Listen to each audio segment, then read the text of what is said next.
Bonjour à toutes et tous, bienvenue à ce nouveau webinaire sur les métiers et les secteurs, série de webinaires initiés par la région Bourgogne-Franche-Comté en direction des acteurs du SPRO et de l'ensemble des professionnels de l'orientation, de l'emploi et de la formation professionnelle. Nous vous proposons aujourd'hui une rencontre autour du secteur de l'industrie et plus particulièrement autour du métier de conducteur de ligne. Ce webinaire est un peu spécial. Il a été co-construit avec Pôle emploi, mais également avec l'OPCO2I et l'UIMM 71. Du coup, je tenais particulièrement à remercier Madame Walter et Madame Lenoble pour leur appui opérationnel et technique, ainsi que Madame Zagowski et Madame Girardot. Nos intervenants de ce jour, et nous les remercions donc d'avoir répondu positivement à notre sollicitation, sont Madame Léa Zakowski, responsable emploi, compétences et référente alternance et communication à l'OPCO2I, Madame Estelle Girardot, responsable du service projet à l'UIMM 71, Madame Esther Durand, conductrice de ligne chez RC Selva, et Madame Sylvie Walter, référente régionale industrie de la métallurgie, transport et logistique chez Pôle emploi. Quelques indications pour le bon fonctionnement de ce webinaire. Donc, sur le côté, dans l'absolu, vous avez la possibilité de poser des questions dans le chat qui, si elles ne trouvent pas réponse aujourd'hui, trouveront réponse ultérieurement. Et avant de partir aussi, nous vous demanderons, il y aura un petit lien qui sera mis dans le chat de répondre à un petit questionnaire. Donc, je vais laisser maintenant la parole à Madame Zakowski et je vous souhaite à toutes et tous un très bon webinaire. Bonjour à tous, merci Caroline pour cette introduction. Donc, comme Caroline le précisait, je suis responsable emploi au sein de l'AR2I Bourgogne-Franche-Comté, qui est du coup la délégation régionale de l'OPCO2I. L'OPCO2I étant l'opérateur de compétences interindustrielles. Les services de Pôle emploi et de l'Enfort nous ont donc contactés pour co-animer ce webinaire et notamment vous faire un petit point de contexte pour avoir un petit état des lieux en fait suite à la crise liée au Covid sur les métiers de l'industrie en région Bourgogne-Franche-Comté. Par rapport à ce petit état des lieux, vous trouverez sous vos yeux du coup une petite slide. Donc cette slide a été co-construite avec Ocapiat, qui est l'opérateur de compétences pour l'industrie agroalimentaire et du coup de l'agroalimentaire en règle générale. Puisque aujourd'hui nous faisons un petit focus sur le métier de conducteur de ligne, et le métier de conducteur de ligne est vraiment un métier transversal par rapport à l'industrie. Donc on a évidemment les industries de la métallurgie, de la plasturgie, de la chimie, de la pharmacie, et je passe les autres qui font partie du champ OPCO2I. C'est ce que vous voyez en rouge, et donc vous avez l'implantation au niveau de la région par rapport aux entreprises qui ont plus de 11 salariés. Donc, ça représente environ 1600 entreprises pour l'OPCO2I. Et en parallèle, vous avez sur la gauche en bleu, du coup, les entreprises qui font partie d'Ocapiat et donc qui représentent l'industrie agroalimentaire. Donc là, on a environ 400 entreprises sur la région Bourgogne-Franche-Comté. Donc ça, c'était vraiment pour vous présenter notre présence industrielle vraiment sur la région Bourgogne-Franche-Comté. Par rapport au contexte et notamment par rapport à la crise du Covid qui a engendré un gros impact au niveau de l'emploi, je vais essayer de le faire de façon ludique pour que vous ayez bien les tenants et les aboutissants. Donc, il y a une étude qui a été lancée par l'OPCO2I sur toute l'année 2020 et qui a continué sur 2021. On s'est rendu compte déjà avant Covid que l'emploi industriel en Bourgogne-Franche-Comté représente 25% de l'emploi au total. Donc, on est quand même sur une région qui est très impactée au niveau de l'industrie, que ce soit agroalimentaire ou industrie dans le sens le plus large. On a eu un gros impact dans un premier temps au niveau de l'intérim, notamment sur le premier trimestre 2020, et une nette baisse de l'intérim. Ça a continué sur toute l'année 2020 en touchant tous les emplois de l'industrie. Les différents secteurs d'activité ont été impactés de façon différente en fonction des régions, mais du coup aussi également en fonction des filières et des branches que nous avons dans le champ de l'OPCO2I. Par exemple, les industries chimiques et pharmaceutiques ont été finalement les filières les plus résilientes et ont perdu que très peu d'emplois. On a même la pharmacie qui a continué à créer des emplois avec la crise. En revanche, le secteur de la métallurgie, et là, sans rentrer dans les détails, notamment le secteur de l'automobile et de l'aéronautique ont été, à contrario, fortement impactés par cette crise. Donc sur 2020, on a eu un impact conséquent, mais qu'on a réussi à maîtriser, notamment avec la mise en place des mesures publiques. Les entreprises ont joué le jeu en mobilisant le FNE et maintenant ce qu'on appelle Convention Relance Industrie. Et plutôt que de perdre les emplois, ont maintenu leurs salariés dans les entreprises et les ont formés à des nouveaux métiers. On a du coup une différence de résistance par rapport aux territoires. Il y a des territoires qui ont très bien résisté en Bourgogne-Franche-Comté, notamment le Grand Dol, Dijon Métropole ou encore Lyon Industriel. Ce sont des territoires qui ont été très peu impactés au niveau de l'emploi. A contrario, on a des territoires qui ont été très impactés et qui le sont encore, même si ça commence à repartir. Et là, je pense plus à l'automobile, à l'aéronautique, avec le Nord-Franche-Comté, le Grand Besançon et aussi tout l'ouest de la Saône-et-Loire. Donc, il y en a d'autres, mais ceux-là, c'est les plus parlants.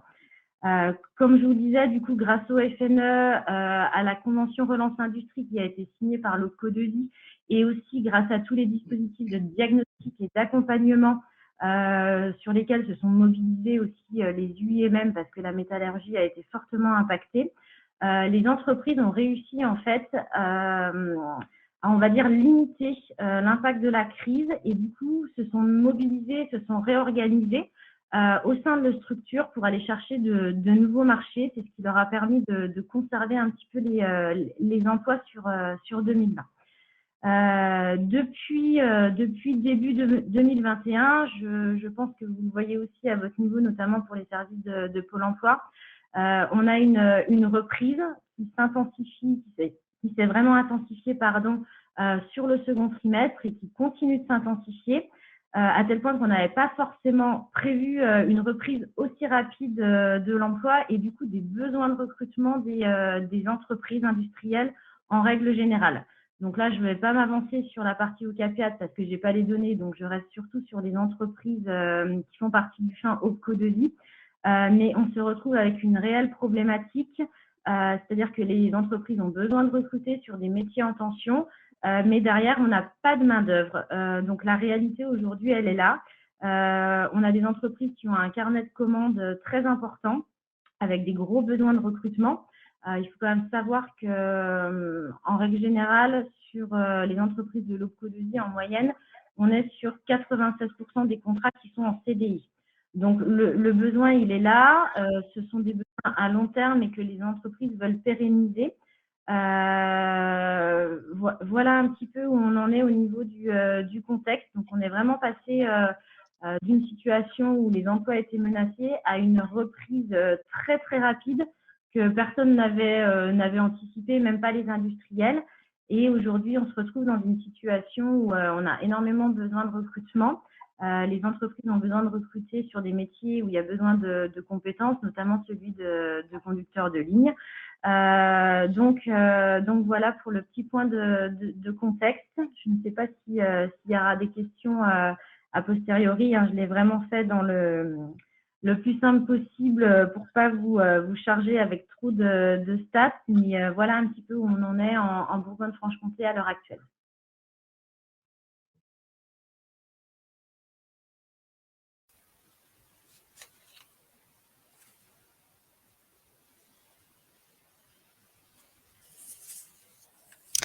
Alors, pardon, excusez-moi.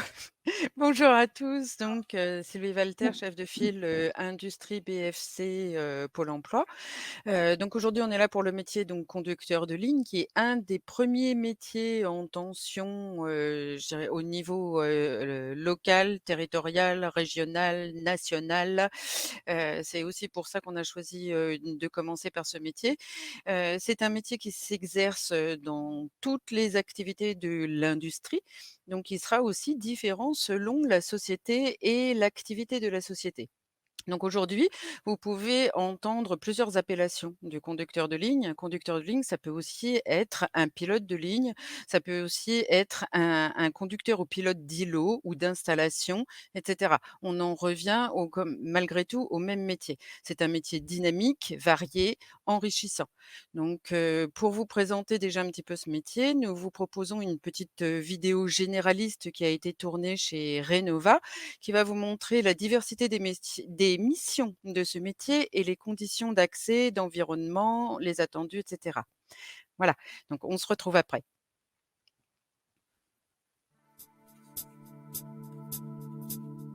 Le métier de conducteur de ligne automatisée consiste à surveiller et alimenter un équipement de production automatisé, selon les règles de sécurité et les impératifs de production.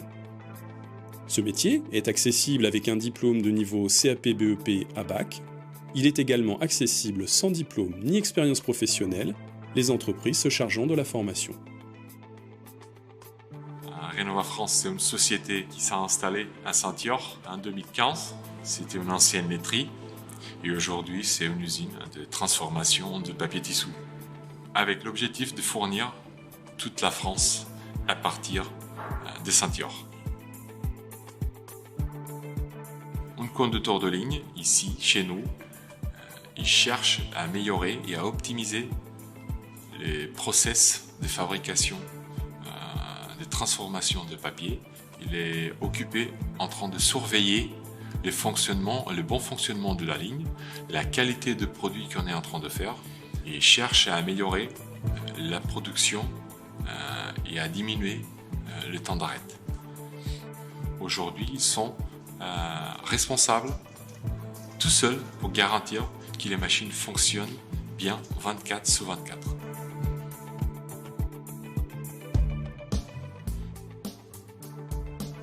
Alors ça, c'est une ligne automatisée donc en plusieurs parties. Partie où on déroule, partie où on rassemble les feuilles, on imprime notre support et ensuite on va découper les rouleaux, les emballer, les palettiser et ils seront prêts à être envoyés. Un conducteur de ligne automatisée doit être une personne qui est forte techniquement, avoir des compétences à la fois techniques et managériales, parce que son métier il est à la fois en fait technique pour faire fonctionner les machines avec la vitesse la plus haute possible et managérial pour gérer toute l'équipe. C'est un poste clé. C'est une question d'attitude et de motivation. Une personne qui a une bonne attitude et qui a envie d'apprendre, il pourra arriver comme un bon conducteur de ligne. Moi, je pense que la machine, c'est une invention de l'homme et elle a toujours un petit peu besoin de l'homme pour être guidée. On a des raccords de papier à faire, de bobines, que ce soit pour l'emballage, le papier ou le carton, donc on a toujours besoin de la main de l'homme.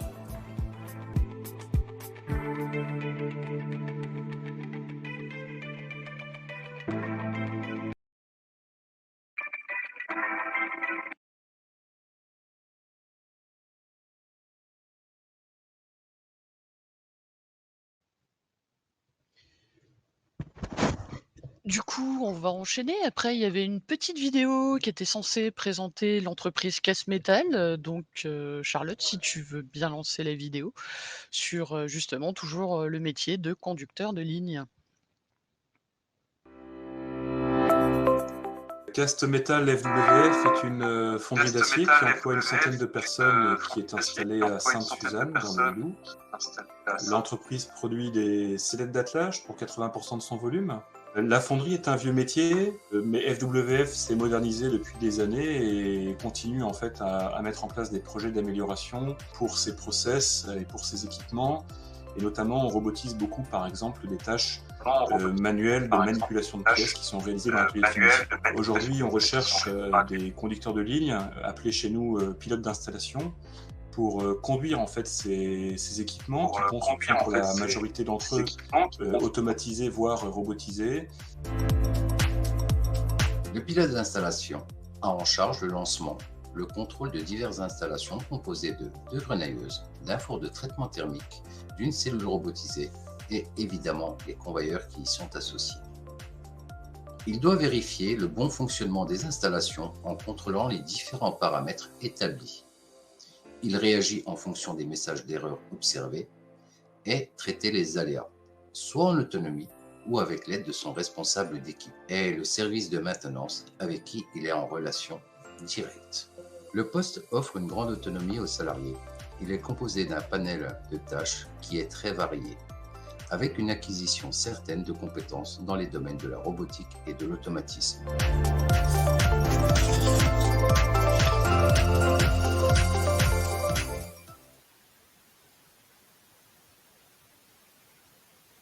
Voilà, alors les inconvénients du direct, voilà, j'ai été déconnectée. L'intérêt de vous présenter cette deuxième vidéo, c'était justement de vous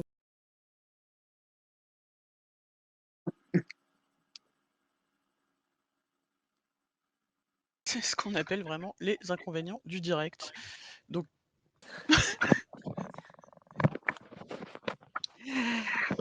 merci beaucoup. Je disais l'intérêt de vous montrer cette deuxième vidéo, c'était, justement de vous montrer un peu la diversité qui pouvait exister entre un conducteur de ligne et un conducteur de ligne, selon l'activité dans laquelle on est, et c'était aussi de pouvoir vous présenter une entreprise, locale, donc Casse-Métal de Sainte-Suzanne à côté de Montbéliard, qui a bien voulu se prêter au jeu de la présentation métier, côté métallurgie fonderie.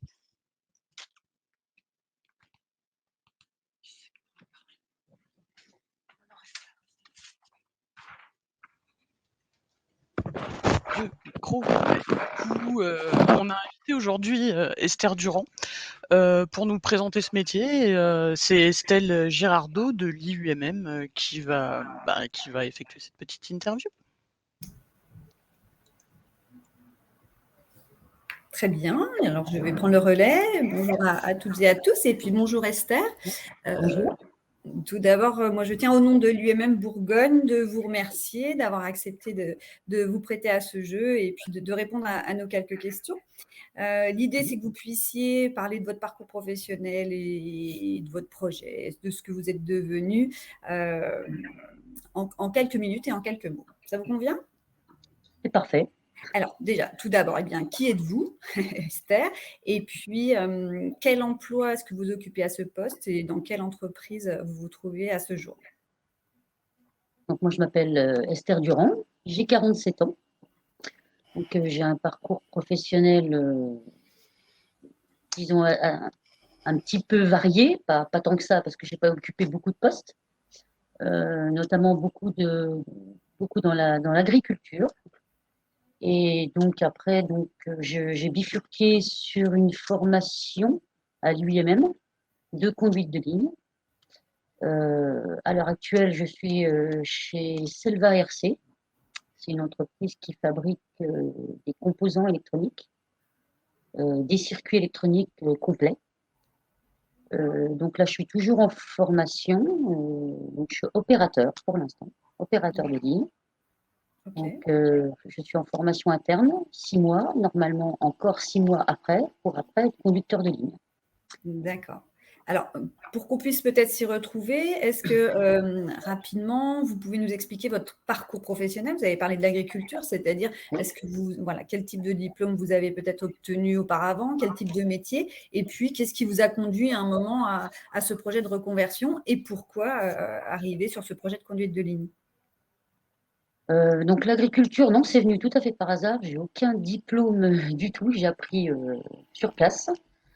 C'était le côté de vouloir travailler à l'extérieur déjà, un métier manuel qui me plaisait. Donc j'ai fait ça pendant 18 ans. Et après, j'ai basculé sur le côté viticulture, donc plus vinification en cave pendant 5 ans. Puis donc après, j'ai bifurqué sur l'UMM pour des raisons de santé. Okay. À quel moment vous avez découvert ce métier ? Est-ce que vous avez fait un travail de réflexion autour de l'industrie et du métier de conduite de ligne ? Oui, j'ai fait un bilan de compétences. D'accord. Et donc, suite à ce bilan de compétences, c'était un des postes qui ressortait par rapport à mes recherches, à mes envies. Et après, donc, c'est Pôle emploi, Cap emploi qui m'ont guidée vers la découverte des ateliers qui étaient présents à l'UMM. Et j'ai trouvé que la conduite de ligne était le plus adapté à moi. À ce que je cherchais à faire et suivant mes compétences. D'accord. Donc, effectivement, vous avez intégré un parcours de formation donc, conventionné par le Conseil régional de Bourgogne au pôle Oui. formation de l'UMM, c'est ça? Oui, Sur exactement. combien de temps ce parcours de formation? C'était 3 mois et demi, 4 mois, 3 mois et demi, je crois. D'accord. Vous avez validé un certificat, une certification? Oui, un CQPM. Un CQPM, conducteur d'équipement industriel. Voilà, c'est ça. C'est ça? OK. Oui. D'après vous, qu'est-ce qui a permis que vous avez réussi cette action de formation et ce certificat? Déjà, être présent, être présent à la formation. Parce que bon, ça reste une formation pour adultes, mais bon, il faut être présent, il faut être attentif, il faut participer aux différents travaux pratiques. Et puis s'entraider aussi, quoi, avec les autres personnes qui participent à cette formation. Donc, est-ce qu'on a besoin d'une compétence particulière pour intégrer ce parcours de formation? je ne pense pas. Je pense que si on est tout simplement volontaire, ça, voilà. Puis si on a envie de faire quelque chose de sa vie, voilà, il suffit de se lancer, quoi, à mon avis. Ok. Alors aujourd'hui, donc suite à cette action de formation, vous avez intégré effectivement cette entreprise, le groupe Selva. Oui. Aujourd'hui, est-ce que vous pouvez dire qu'il y a une vraie concordance, et je l'espère, entre le parcours de formation que vous avez suivi à l'UMM et les compétences que vous développez aujourd'hui dans votre métier? Oui, il y a une certaine concordance. Après, c'est ce que j'avais expliqué à Madame Perrin. Le métier de conducteur de ligne est très différent suivant les entreprises, en fait. Donc, après, moi, dans le domaine dans lequel je suis, c'est vrai que je retrouve beaucoup de choses que j'ai appris en formation que je ne connaissais pas. Mais ça reste un domaine assez particulier, en fait. Tout ce qui est l'assemblage de composants électroniques, c'est vraiment très, très particulier. Mais bon, oui, il y a des tas de choses qui m'ont permis d'accéder à cette formation, à cet emploi grâce à ma formation. D'accord. C'est pourquoi vous continuez à être formé, en tout cas, au sein de votre entreprise pour vraiment vous adapter au secteur d'activité. Voilà, exactement. D'accord. OK. Alors, peut-être un petit mot pour terminer cet échange. Quel conseil vous pourriez donner à une personne qui réfléchit à ce type de reconversion? Le conseil, moi, je pense que si vraiment on a envie de faire un métier déjà qui est évolutif, qui reste un petit peu manuel quand même, hein, où il faut aussi certaines capacités intellectuelles, c'est de choisir ce métier-là, c'est bien, et déjà aussi pour la diversification. Alors, quelqu'un qui ne se plairait pas admettons, dans l'agroalimentaire pourrait très bien dévier dans l'industrie ou dans tout autre domaine où il y a de la conduite de ligne. Parfait. Eh bien, un grand merci Esther pour Je vous en prie. Pour ce témoignage. Et puis... merci surtout à l'entreprise Selva qui m'a permis pendant mes horaires de travail, de pouvoir faire cet entretien. Vous avez raison de le préciser. Merci à eux, effectivement. Merci beaucoup. Merci. Caroline reprend la main. Pas vraiment en fait, mais oui. Du coup, Estelle, maintenant que nous vous avons sous la main, vous nous présenteriez, s'il vous plaît, le kit métier de l'UIMM? Oui, avec plaisir, Caroline. Et en attendant, Esther, j'ai une question pour vous. Rapidement, on me demande quelle est la formation que vous avez suivie? Formation conduite de ligne à l'UMM, vraiment conduite de ligne. C'est un parcours. Fabrication de savonnettes. C'est un parcours donc, que propose le pôle formation de l'UMM, donc effectivement sur 3 mois et demi environ, qui valide un CQPM qui s'appelle le conducteur d'équipementier industriel. Donc, il n'y a pas de prérequis pour intégrer cette formation-là. Et elle est dispensée chaque année à Chalon-sur-Saône. On a une session par an. Donc, je crois que ça a débuté au printemps, Esther? Oui, il me semble que c'était au mois de mars, oui. Voilà. Donc, sur ce début d'année, on débutera certainement le recrutement de la prochaine promotion. Oui, parce que moi, je suis allée en atelier, je crois, au mois de janvier, et j'ai été prise en mars. Hein, donc, voilà. Ça peut être très rapide. Alors, j'enchaîne sur le kit métier. Donc, je vais essayer de partager mon écran.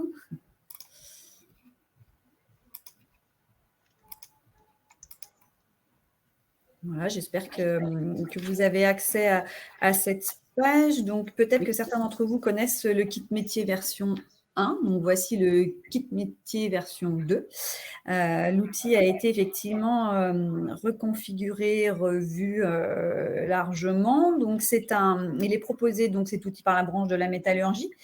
Il s'agit d'un catalogue de ressources documentaires en fait, qui est destiné aux prescripteurs de l'emploi, de l'insertion, de l'orientation, pour leur permettre de parler plus facilement des métiers de l'industrie, parce qu'on ne peut pas tous effectivement les connaître. Donc, dans cet outil, vous retrouvez des présentations prêtes à l'emploi. Vous pouvez dupliquer et utiliser directement, ou bien en tout cas créer vos propres présentations. Donc, voilà, vous avez un catalogue où vous pouvez retrouver soit des photos, des présentations, des slides, ou bien des vidéos. Donc aujourd'hui, vous avez 17 vidéos qui est à votre disposition sur le kit métier. D'autres vont bientôt arriver, notamment le conducteur de ligne. Vous avez une vidéo qui est disponible bien par ici. Voilà, donc il suffit de vous connecter donc, sur ce lien, umm-kit-métier.fr, et puis demander des codes d'accès, et puis nous pourrons vous créer des identifiants. Voilà.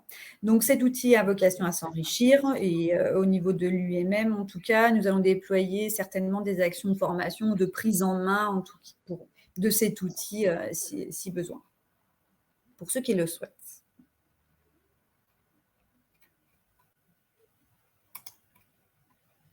Merci beaucoup.